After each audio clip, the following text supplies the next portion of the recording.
You don't want to be bullied by the DA, as we see it daily. And it's kind of irritating what Hellen Zille is doing. You have a partner that you don't even think twice to go and insult.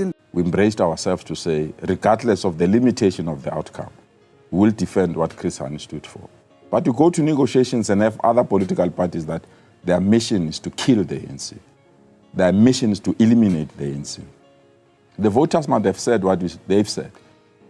But to kill the ANC will never happen. So what we were proposing was 5 for the ANC, 4 for us, and 1 for the IFP in relation to the proportionality clause, the inclusivity clause, and reflecting the will of the voters clause. That would have been fair. Not quibbling over numbers, but saying there's some principles that underlie the numbers that have to be respected. Right. From a government of national unity. Regardless of that, we have been bullied, we have been insulted by political parties that have no credence whatever to build a non-racial transformative society. And if they think they can kill Chris Hani again, we are the last line to defend that, and it will never happen. The ANC said, no, we'll give you 3, but we're going to bring in other parties. We said, what other parties? Please tell us.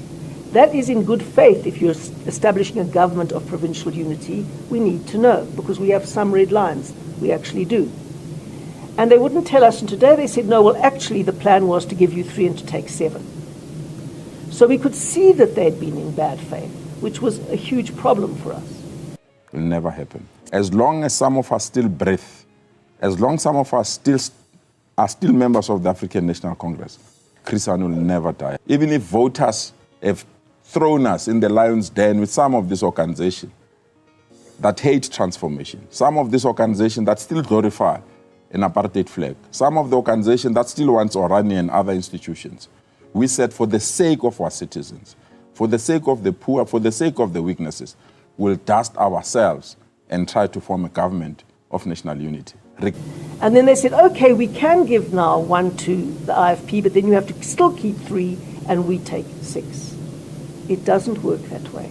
There's got to be fairness. And it is very hard for the ANC to come to terms with losing power. I understand that. But they got 34%. They didn't get 50% plus 1. And that means that they can't dictate the terms. Yes, they are still the biggest party in the government of national unity, but we're not far behind them, and this has to be a power sharing